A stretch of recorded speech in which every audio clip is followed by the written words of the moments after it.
Hi everyone and welcome back to my channel. My name's Sophie and this channel is chronicling my journey to get my life back after having been diagnosed with some chronic illnesses.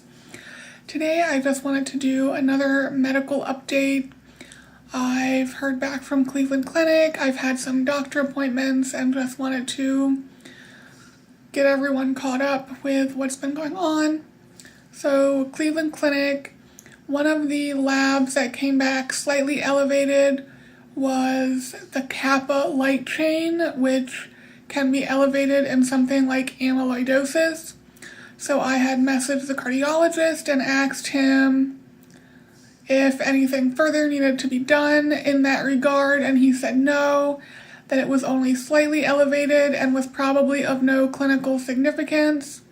I won't lie, that kind of bummed me out because amyloidosis would explain a lot of my symptoms. But it is what it is, and it was only slightly elevated. Then I messaged the rheumatologist because I had a lot of abnormals with that workup. My sed rate was elevated, one of my complements was elevated. I had some abnormals in my urinalysis. And my histone antibody was elevated as well. So I asked if I needed any type of follow-up or anything, and the answer was basically no, that complements are normally lower in connective tissue diseases, which I already know, but that doesn't explain why mine are elevated, that the histone antibody is normally elevated with certain medications or with other connective tissue diseases, which I already knew. But again, it's not being investigated, so the diagnosis there is still undifferentiated connective tissue disease, which is a diagnosis I've had since 2015. I also went to the cardiologist here locally. We mostly talked about Cleveland Clinic. And normally at the end, they let me know when I need to come back. And I was kind of surprised when he said I don't need to schedule a follow-up. I can just come back as needed. And that's for both him and the pulmonologist. They're both in the same office. They work in the same branch. I don't know. I can't think. It's evening here. So I don't have a follow-up with a cardiologist or a pulmonologist here locally.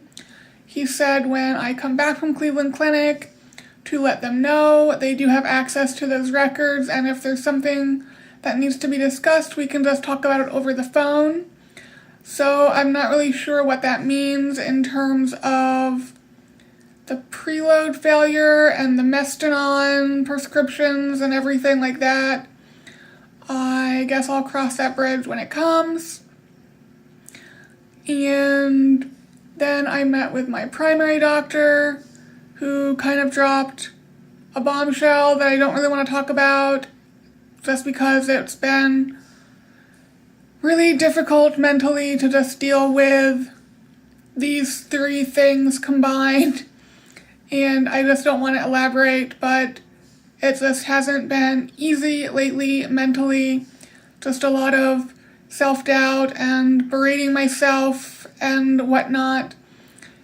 So trying to work through that. And coming up next, appointment-wise, is the sleep study and multiple sleep latency test on September 12th and 13th. Then I see the gastroenterologist on the 15th. And then I have a week off the following week, and then the week after that I see a pulmonologist virtually at Cleveland Clinic just to do a H&P for the bronchoscopy. That's the following week. And then I see the sleep doctor to go over the sleep study results. And then the week after that I'm back to Cleveland. So as usual, there's kind of a lot going on right now. The other thing I'll say is I will be running out of health insurance soon. I'm currently on a COBRA plan, which is an employer plan that I am paying out of pocket for, which is really expensive. The problem with the individual plans that I have found is that the copays and everything are a lot more expensive than my current copays. So I'm not sure, given that I don't have any specialist appointments really anymore, that it would be financially worth it if all I'm going to be seeing is a primary doctor, psych NP, and a rheumatologist every few months here locally. Obviously, that will change if Cleveland Clinic comes up with something in October, but unless that happens, I'm not sure I'm going to get health insurance. I'm just not sure it's financially sound. I'm not sure it makes financial sense to do so. I still need to run some numbers, figure out what my prescriptions would cost and all of that. But that is where I am on that, and that is something I talked to my PCP about. She is not thrilled that I am considering not getting insurance, but she's also not the one attempting to pay the bills.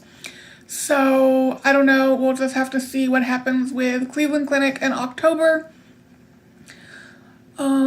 Because of everything going on psychologically, I did not go to the gym this week. I did do some yard work, and my arms are still rather fatigued from that. So I'm hoping they are recovered and I can start going back to the gym on Monday again.